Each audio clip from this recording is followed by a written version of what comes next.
Go! That's right. Find out everything you want to know at the Headley Group Real Estate Show. Tune in for all the hotness. When it come to real estate, we cover all topics. First time home buyers selling your property. Want to build an empire? Real life monopoly. We talk duplexes, triplexes, multifamily units, and commercial investments. We got you. The Headley Group got you. You can own whatever you want. Who gonna stop you? We got you. The Headley Group got you. Here's your host, Mike Headley. Hey, ladies and gentlemen, how you doing? This is Mike Headley. We are coming back on the Headley Group Real Estate Show. Like I always tell y'all, we got a treat for you. And when I say that, get your pad and your pen out, because we will get bombarded with a slew of great information. I'm talking about hearing a story from the bottom to the top, as Drake would say. Before I let this brother speak, I just have to pull out the red carpet for him. Been in the business 17 years. Started out at a residential brokerage firm, transitioned into his own brokerage. He has a designation, y'all. Now listen to me carefully. I tried to get his designation. I'm still on course. And actually, that's how me and his brother got to speaking. But it's called a CCIM. And those who are not familiar with it, but it's a certified commercial investment member certification. It is extremely hard to get. It's like getting a doctorate in terms of real estate. Let me tell you something. This brother specializes in residential, luxury, and commercial real estate. And he specializes in Alabama, Birmingham, and Atlanta, Georgia. Let's give a warm welcome to Mr. Jeremy. How you doing, brother? Man, I'm doing good, man. Doing good. How are you? Let me add, I made a mistake, y'all. And again, we like to keep it real on the show. I didn't even give Jeremy's last name. Forgive me. Jeremy Norman, right? Yeah. And I apologize for that. And like I said, Jeremy Norman, I do apologize. We didn't add that because I'm so used to calling his name. But Jeremy Norman, forgive me for that. We don't hold no punches here. I've been trying to get this brother for long on this show here. And he finally said, Mike, I can get you in on Friday because he's extremely busy. And before we dive into his many agents, because again, I know that's time consuming, and his clients, we want to know about Jeremy. So Jeremy, tell us who Jeremy is, how you got into the business. All right, let's go. All right, a little background about me. I'm originally from Birmingham, Alabama. I'm born and raised there. I went and played college football at Jacksonville State University. So while I was playing football, I was doing my degree in finance and needed a couple hours more for my graduation. So I decided to take a real estate course while I was in college. Didn't really know too much about real estate, but they said, okay, they give me the amount of hours I need, and I go ahead and jump into the class. Jumped into the class, and I'll tell everybody, it was like a bit with love at first sight. You know, as I started kind of diving into it, and I'm realizing, I'm like, okay, you telling me Jim made this amount of money by selling houses? Okay. You know, and so I found myself going back to my dorm room and just researching so much about real estate. And I just gained a whole bunch of knowledge that I got bit by that real estate bug. And so I ended up taking my online class while I was in college playing football. As soon as I finished up the football, I transitioned back to Birmingham, Alabama, and that was back in 2004, and jumped directly into real estate. So I tell everybody, actually, I've been doing real estate straight for 17 years. So I know all the ups and downs about it. Started with a smaller company when I first got started. I did 3 years of residential, came the top salesman in the company after the first year of being there. And then decided I wanted to learn more about commercial, because I used to hear that's what commercial with the home runs is. That's where you really make the money, when you sell an office building. So I decided to leave that company. I went with a commercial firm, and I did commercial real estate for 4 years straight. During that period of time, I was the first African-American inducted in the Club of Excellence in commercial real estate in Birmingham, and I was the youngest to get my CCIM, which you just said, which is one of the highest commercial designations you can get. It's almost like getting your master's in commercial real estate. Brother, hold on. We got to interject, because we got to give you applause for that. Give me that milestone you did again. Now, what is that? You was the youngest. Give it to me again, so the audience can hear that. Yeah, youngest, and then I was the first to get inducted in the Club of Excellence in Commercial Real Estate in Birmingham. Was never another minority to get that award, and I was honored with that award. Started doing a lot of commercial work for the banks, Regions, and Wells Fargo. I was handling a lot of their commercial foreclosures around the state of Alabama. So I tell everybody I sold everything from shopping centers to warehouses to tracts of land, you name it. I sold it for mega churches. Did that for a while, and then the Keller Williams decided they wanted to start a commercial division, so they recruited me. At that point, I was still loving commercial, and I wanted to get back into residential because at the end of the day, my heart was always in residential. You know, it just really helping people out. But I love the business side of commercial real estate. So I decided to do both of them. So I took Keller Williams up on their opportunity, came over to Keller Williams. I was their commercial director, assisting any residential agents in commercial deals, you know, handling that part. But when I went back to Keller Williams, I decided to specialize in luxury real estate because I didn't see a lot of minorities in luxury real estate. And I was always looking for that path that nobody was really taking, or you know, that hard role, I guess you want to call it. So I came over to Keller Williams. I was their commercial division, but also joined their luxury division, joined the Institute of Home Luxury. And I spent literally probably the next 2 to 3 years just traveling around, going to every luxury conference I can go to, just gaining that knowledge, you know, outside of what my brokerage could give me. And then I started doing, you know, some luxury real estate transactions. And I came with this idea of the University of Alabama is only 45 minutes from Birmingham. You know, we all know, you know, UA, I mean, puts a lot of athletes in an NFL draft every single year, Roll Tide. So I started kind of targeting some of the athletes coming out of there. And I started kind of working with a couple of athletes that came out of the University of Alabama. So I started a sports and entertainment luxury division. So I specifically cater up to athletes and entertainers and their demanding schedule and, you know, dealing with, you know, financial advisors, management, all at the same time. So I started doing that and started having success out of that. But when I realized, you know, they weren't coming back to Birmingham to actually buy a house. You know, they was going into the bigger markets like, you know, Atlanta, Miami, LA. And at that time I think I was 9 years in real estate in Birmingham. And I felt like I had kind of accomplished all my goals that I wanted to accomplish in Birmingham. I was top 40 up under 40 in Birmingham, Rising CE Award winner, NAACC Award winner, top Keller Williams agent in state of Alabama 3 years. Just kind of hit every accolade. And so I decided it was time for me to expand over into the Atlanta market. And so when I first thought about Atlanta, I said, okay, you know, you coming into this market, it's 30,000 active realtors. I can come in there like I'm a regular realtor. So I felt like I had to create a niche. And so I decided to stick with sports and entertainment. So sports and entertainment was my niche when I came over into the Atlanta market. Of course, I was with Keller Williams when I came over to the Atlanta market. Really just concentrating on going after athletes and entertainers, knocking on every door I knew about, and working with every financial advisor I can work with. So I built a small sports and entertainment division inside of the Keller Williams and done with it.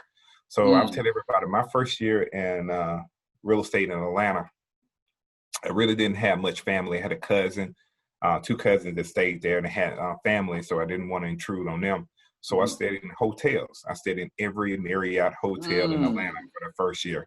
So I would literally come over to Atlanta, get a hotel room for about 2 days, go out, network, train, and then go right back to Birmingham. So I tell everybody, I wanted to make sure that my base in in Birmingham I was still being able to, you know, handle my clients there because I was breaking into a new market.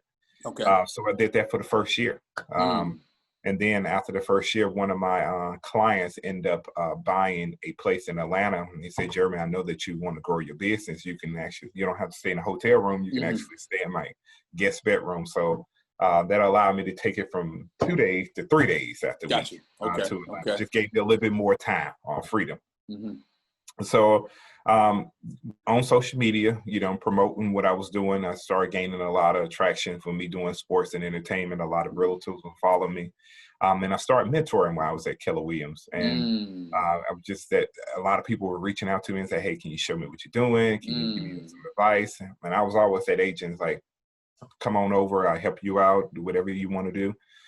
So I didn't realize I started being a big recruit for Keller Williams. Wow. So I was, maybe 15, 20 agents a year over to Keller Williams. I see where you're going with the story. Let me add, but go ahead. Exactly. So then every agent kept on saying, Jeremy, when are you going to start your own firm? Because you're already mentoring, you're already helping a lot of people out. And I was, at that point I was comfortable, they would feed me good. They would treat me good. I didn't comfort. Comfort, Hey guys, thank you for watching our show. We're going to interrupt you real quickly. We are in the business of referrals. If you know someone looking to buy or sell, residential or commercial, here in the North Carolina area, refer us. We really appreciate that. But then I started being a part of a lot of luxury organizations. And one thing I realized, and I was part of Keller Williams luxury organization in Atlanta. And every time I would go to these events, I didn't see a lot of minorities in the building. Okay. Not at all, especially. Gotcha. And then I was a part of Institute of Home Luxury. I was going to those events. Still, I didn't see a lot of minorities. And it kind of got to me. It's like, why are not a lot of minorities trying to learn more about luxury real estate? And to me, when I look at real estate, I have this term that we bat with our $200,000 to $350,000 homes. Those are the homes that are just going to regularly pay the bills, those commissions. Okay. But it's when you get to that $800,000-$900,000 home is when you get the type of capital that you can invest. And we all in real estate to do what? Invest, being able to buy, a stream of income, an investment property, apartment complex. But I believe it's when you get to those levels that you have the capital to do it. And so it kind of bothered me. I was like, man, then I started kind of thinking too. I said, I'm in Atlanta, where you got the most successful minorities in one city. Who is that premier minority-owned real estate company in Atlanta? And so I started asking a lot of agents, started doing my little research. Nobody couldn't pick a company. And so that really bothered me. Like, okay, I'm in this city where, we're known for Black excellence. We're known for, being successful, but yet we don't have a real estate company that one person could say, hey, that's our company, coming in. So I'm a rebel when it comes to real estate. Like I told you before, I like to go on uncharted paths. So I decided it was time for me to start that company. So I pushed away from Keller Williams in 2018, February 1st. I still remember to this day. When I first got started, I didn't have a big capital budget. So I just said, okay, let me use the resources that I had. So I had just moved into my own apartment complex in Atlanta, and it had a conference room. And I said, okay, I'm going to start it off in this conference room, and just to get started. So I started it in a conference room every Wednesday from like 11 until 1. I was training agents, and they were going on. When I first got started, I had 4 agents to come along with me from Keller Williams. And then when I started kind of putting it out on social media that I had my own office, I got inquired about a lot of agents. And so I tell everybody, my first official office was in Starbucks. So I used to go to Starbucks and Barnes and Nobles to meet potential new agents and tell them about what I was going to do with Norman and Associates. And every time that I met with a new agent, I would kind of tell them my vision of where we're going to go. And then I asked them to join this journey with me. My vision at first was just to do a boutique company. Now just if I get 20 agents, I'm happy. It's something we get started on it. But within a couple months of me advertising the company, we had grew over to 20 agents. And I think it was almost probably 3 to 4 months we had grew over 20 agents. And then at that point, of course, I couldn't continue to bring people into the conference room because the reason, like Jeremy, I don't know if the apartment or come to see you. Correct. So I ended up moving us into this office space we're currently in 2019, November 1st. And we're currently now at 145 agents on roster in Atlanta. And then we have 17 agents on roster in Birmingham, Alabama. Oh, we got to get a round of applause for that, brother. Let me tell you something, man. I mean, this alone, I mean, I have to, there's so much great nuggets you gave there. I got to peel back a little bit here. Okay. I heard a lot of resilience. I Mm-hmm. heard research the market, a lot of travel in terms of investing in yourself. You went to luxury conferences to get the education. You started out to what you had based off your budget. Starbucks, conference room, and people believed in Germany that much that they said, okay, I want to go along this journey with you. I mean, that in itself is, you know, I don't know what your faith is. I think you're a man of faith. I think that's the powerful man upstairs, right? Yeah, that And is true that testimony. is, and you are a vessel, brother. And I mean, I'm just flabbergasted. But 145 in Atlanta, Mm-hmm. Mm-hmm. agents, and 17 in Birmingham. Correct. Wow, brother, that just phenomenal. I'm just, like I said, in speeches on that, because again, I do see, and that was one of the main reasons why I reached out to you, because I do see you being a big powerhouse and a force in our industry, right? And Mm-hmm. particularly that I'm so proud to see somebody look like us. And again, you know, we bold on our show, and I'm glad to see a brother really doing this. So I want to salute you on that, and everybody that works with you. Okay, let's segue now in terms of, now you got the office running. You got it up and running, and you're making things happen. Give us a challenge, and again, I believe in stories. Give us a challenge that Jeremy ran into, probably with other competitors, or maybe a deal that didn't quite go correct, that didn't go quite the way that everybody wants to go in terms of closing. Like, enlighten us on something on that. Like, just give us something. Well, I think the biggest challenge in the beginning was me not having this big corporate investor backing me. So, you know, and in real estate, it's all about systems. That's right. I'll give you a story. When I first reached out to a system called a dot loop, most realtors know exactly who dot loop is. And in the beginning, they was trying to quote me I think maybe $40 per agent just to have a dot loop account, you know, on it. And at that point, you know, I'm a small business owner. I couldn't afford $40 times 15, 20 agents on it. It was just really, really, really outside of my budget. And so what I did was I just looked at the next resources down, and I told Dotloop, I said, you're going to do business with me real soon. And then literally within, I think, a year after me growing the company, Dotloop gave me a call. And the guy representative always, I guess he's just always stayed in touch with me. And it was like, well, we see all your growth you have going on directly now in real estate. We would love to be in business with you. And I said, well, you need to give me that Keller Williams deal on it right there. And so I was able to negotiate with Dotloop to give me a great deal that made business sense on me choosing them as our document contract management holder of our documents on it. So like I said, the biggest challenge was, you know, when you're first coming out as a company, you just don't have the resources to really invest in all those technologies that those big corporations. So here I am, this minority company trying to compete and go after some of the same agents that you got Caldwell Banker, Berkshire Hathaway, and Keller Williams going out there. And I'm telling them that, hey, I may not have the systems all in right now, but if you give me patience, I'll develop the system. So that's the kind of I love that, brother. testimony at the same time that, you know, you don't have to have everything right there.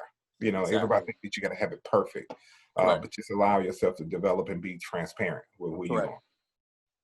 So now you got the Dotloop account, and that ticket that helped, because we use Dotloop as well. That helped the agents, I guess, with their business. So before that, what was the roadblock? Agents having to have contracts, they had to handwrite everything, or what was that like? And at that time too, it was I had only one staff member, so I was the compliance, I was the marketer of the company, everything. Got you. The broker of the company. Got you. I was filling all roles at the time. So, you know, imagine not having that contract management system to help you flow a little smooth. So I had another system which was kind of good, but I was reviewing everything, man. So the challenges were me being everything within the company on it. So I couldn't go out. I had a virtual assistant, and so I had her kind of doing some checks and balance with me on it until I got to the point. I even remember when I hired my first office manager. You know, it was a moment for me because in the beginning of any business, you may have to be everything within the business. But the Exactly. whole goal is to slowly leverage yourself to reduce you being all the way in the business. So that's one thing I was saying. The challenges was I was everything. I was compliance, finance, writing checks, everything across of it. I think that part of the entrepreneur, because again, that's what you are. I think the entrepreneur part and starting the business, people don't realize that you got to wear many hats until the profit comes in. Then you're able to let go and, like you said, pay somebody to take some of that stress off of you. And another thing that most people don't realize, though, when you're starting a brokerage, you know, it's a real difference between what the broker makes and what the actually agent makes. Agent makes more money than a brokerage because you're reducing your amount of hours out there actually selling. So you got to be prepared for that hit in the first couple of years of it, you know, basically cutting your salary in half. Basically. So now, and I figure with all the many agents, how does your training work? You know, how does that work with the new agent? And let me add, because I do the same thing, you know, here at our brokerage is, you know, we have a heart-to-heart conversation with them. We let them know that this is a marriage. It ain't, hey, we do everything for you. We work together, right? You got to meet us where we meet you at. So we need participation. Money just won't fall out the sky. So how do you deal with that? What's some of the challenges you dealt with that? Well, you know, when I first hired my office manager, you know, the first thing I did was reach out to leadership, and I looked at the agents who was actually within the company, you know, on it. And I asked some of them to participate in training. You know, I have one of my top producers, she was out. I asked her to pour back into some of our newer agents on. And then it got to the point where, you know, the amount of agents I had to develop my own training program. So literally, I went out there and found the real estate writer content and worked with them for 7 months to really produce our own training program, because it's very important when you're first coming in real estate is you have that foundation set. And so I spent a good little bit of money at that time because we had more agents on developing our own training program. And so we developed that, so which helped me out a whole lot. And the next thing is I needed leadership. So I started going outside of Norman and Associates, and Lord blessed me with a young lady named Shawana Reed, which is our assistant team leader. She had been in real estate for 15 years. Somebody had told about what I was doing, and they, you know, showed the growth, and God blessed it on her heart to join me on this journey. And I tell you, it was nobody but God, because you need that person who has your back on it. And you do. And she developed it to be that person. So she brought her brokerage up under my brokerage. Wow. Which is a key thing because she had her own firm. That's good. And she took over training our new agents. And it's crazy, before she started training them, she didn't know if she could really train them. I mean, when she had her own brokerage, but, you know, getting in front of that many agents at one time was a challenge for her. But now she got so comfortable, she knocks it out, man. So, it's a real testimony. That's a great testimony. And what'd you say her name was? Let me give a shout out to her. That is a beautiful thing. Shawana Reed. Shawana Reed. We might need you, Miss Shawana. What's the okay? So you've been in business 17 years. And let me add, I made a mistake, y'all. And again, we like to keep it real on the show. I didn't even give Jeremy's last name. Forgive me, Jeremy Norman, right? Yeah. And I apologize for that. And like I said, Jeremy Norman, I do apologize. We didn't add that because I'm so used to calling his name. But Jeremy Norman, forgive me for that. Jeremy, let's talk about commercial real estate. Okay. That was kind of was that the springboard to get you your financial success in terms of like first not getting you going? It actually was.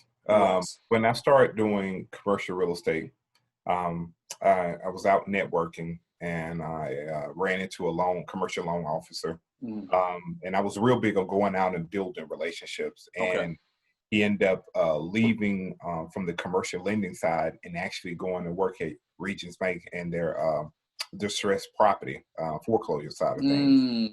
So when he went over there, I didn't really know too much about foreclosures at that time. And then he reached out to me and said, hey, you know, I got a couple commercial foreclosures I need you to handle. And so I started kind of selling. It's with Regions Bank, some of their foreclosures on the commercial side of things, and I started moving the property quickly. And they actually loved the work I was doing with their commercial foreclosure that they started giving me. I want to say probably 90% of all the first foreclosure that came out between '09 and all the way to probably now I still get some currently now. Wow. So Okay. that kind of kicked off a foreclosure division for me. Okay. And so Wells Fargo Bank started seeing some of the works I did. So Wells Fargo Bank reached out to me and said, hey, we would love for you to work some of our commercial foreclosure. So I started handling some of the commercial foreclosure for Wells Fargo Bank. Now, Regions reached out to me. They had this $7 million mega church that they had foreclosed on. And it was the only reason they foreclosed on it because the pastor's son got in trouble with one of the Congress members, and I guess their membership started going down. And of course, if your membership go down, you really can't afford it. No income coming. Got you. So they gave me this $7 million church. And I was, at that time, I was shocked because I'm, African-American getting this huge access from this, Fortune 500 bank. And they installed that much trust in me. And and I already, actually, when they first called me, I already had somebody in mind because I knew another church that had been looking. So I reached out to that church once I put it on the market, put it up on the contract within a couple of weeks, and then closed it. And I represent both sides of the transaction. Wow. And that gave me all that was a good, that was a good payday, wasn't it, brother? Yeah. Best payday in my life. Oh, wow. That's a beautiful thing there. Now the fact that you done commercial real estate, how many deals have you done in commercial? Whew.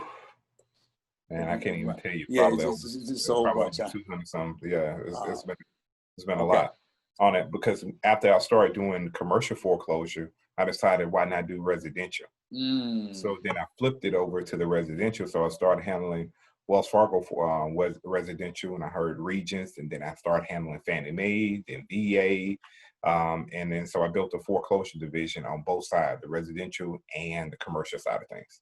Correct. And by the way, that's where I think me and Jeremy met at a conference. Yeah, it was at a foreclosure event, right? Yeah, so exactly.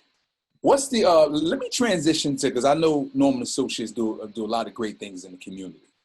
Holiday time coming up. Is that, I'm considering COVID-19, because I know in the past you've all done some. Yeah. Do you have anything, I guess, considering what we're dealing with, something going on for the community? Well, normally we have stuff. We have an outreach organization at our company, and we did donating toys for this shelter with kids, and then we gave out food during the holidays. But of course, COVID-19, it's kind of hard for me to pull all of them together. It's like if I put out an event, you have over 100-some agents. Ooh, that's a big one. Got you. Yeah. I don't want to be on the news, what I'm saying? Exactly. Makes sense. Unfortunately, we had to cancel all of our holiday events for the next couple of weeks. And I'm hoping, maybe in the springtime, we'll be able to kind of get together as a big group on it, because we're just too large to, be out as one big company. Got you. What I do is I try to break them into small, different groups if we do something. Okay. Is Norman and Associates, is the fact that you're in 2 states, are you expanding soon? Well, we have our eyes on Miami right now. Okay. I just recently passed my broker's test in Miami, Florida. I'm going down to Miami next week to do a little bit more networking. So we are going to expand out into the different markets. Can't tell you when, but we are. Got you. Question with that. Was it going to school, pass a state exam, or was it reciprocity for a Florida license? You just have to take the state law part, which is a 40-question test. 40-question test. Got you. But another round of applause, brother.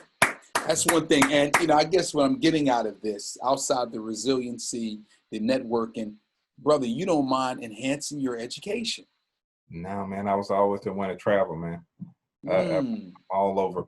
I just believe that, you got to go outside of your company in order to get training. you know, and the company's going to give you something. I love networking too. And so it gives me an opportunity to meet different people that's not necessarily in my market, but I get a chance to see what they're doing in their market. Maybe I could pick some off from that and bring it into my market. So I was always in one, I hop on a flight to go get an education in a heartbeat. I'm the reason why I'm just saying so much, because I believe in this tone that you're saying, which I've incorporated in my business, brother. That's, like I said, more kudos to you. Jeremy, now I know during this process of you growing the way you are, there had to be some questionable moments. I think we all had it. I've had it. Was there area of time when you was like, man, listen? Yeah, probably. What was that ever like? Was that a moment? That year, probably the end of the first year, when I had to make a commitment to an office space, and I was like, and I saw all that I had going on. I was like, oof. You really want to do this, Jeremy? Gotcha. I'm like, you can get back into sales, Jeremy. You got to worry about this. And correct. And I think it's what makes most people, probably not really want to get their own brokerage, because there's a lot of responsibility, and you're really putting agents, livelihood in your hands, and then year two was like, whew, a lot of pressure. Company is growing, agents wanting more systems, they wanting more. You're always going to get to their company. What else can you do? What else can you do? It's going to be just that type of. And just had plenty of times when I said, okay, you were comfortable, Jeremy, but at the end of the day, I realized, that I'm doing something bigger than just me. I'm awesome. Opening up an avenue where minorities get to be in a space that they normally don't go. Our company, we specialize in luxury. So we sell everything from $200,000 homes all the way up to $5 million homes. Ooh, okay. Our percentage, if you look at it, when you go 500,000 and above, the percentage of minorities to sell those homes drop. Yes. And what I'm trying to do is increase those numbers. Because I want them to have that access to that capital that they can get with selling those type of homes to set up for their family and to leave a legacy. Wow. So that's the reason why I'm doing it. Jeremy, because again, I know you're a busy brother, and I told you that I will limit my time because I know you got 1,000 things to do. We usually ask every guest on the show, give us 2 golden nuggets, whether it be you recommend a book, or you recommend a seminar, or you recommend something that they need to be doing in their business from a real estate agent standpoint. Give us 2 golden nuggets. I tell everybody I think the 2 key to success in real estate, let me just talk about dealing with agents, are marketing and personality. So we'll talk about the first one, personality. We're in the business where we're all about building relationships, and relationships equal to some type of income that we can get from them. But if you're not doing a great job of showing your personality to more people, you're not going to do a great job in real estate. People want to go to people they feel like they know. So I can tell you anything, show more personality, and you probably gain more people. And the second one, I believe, marketing. Real estate is a marketing industry. If you don't outmarket your competition, you won't get in front of the client. It's all about mind share. I wake up every day and I got this little thing I tell my agents. You have 2 competitors. You got Walmart and you got Target. Every day, if you follow their social media, Walmart is putting something out every single day on Walmart. Whether it be, we got the tissue on sale, we got these clothes on sale, whatever it is, they never stop a day of marketing. And Target is also in the same way. They put something out every single day.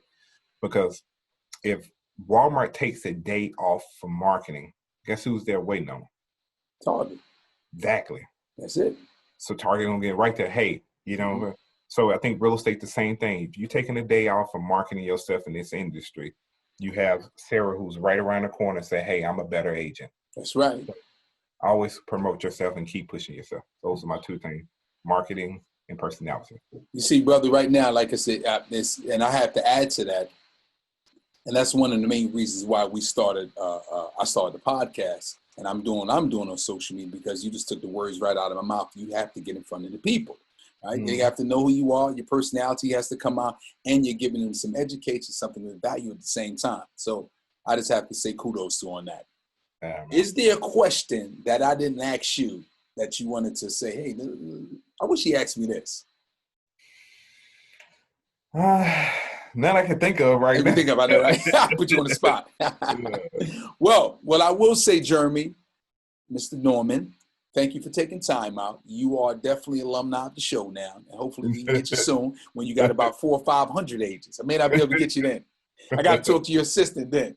But appreciate you giving me this platform, man. Man, brother, I want to say thank you, and thank to all your agents and team. And like I said, I wish you a lot of success and progress. Really, I mean, I hope everybody do, and I really hope you kill a game out there and in Miami when you open up that shop. Yeah, exactly. So listen, you all, Mr. Norman has shops in Atlanta and in Birmingham. So again, support and follow the company. Any referrals, give that brother company a call. They can take care of you. Our Instagram is, you can reach me on my Instagram is Jeremy_Realtor. Our company page is NormanLiving_ATL. And our Birmingham is NormanLiving_BHAM.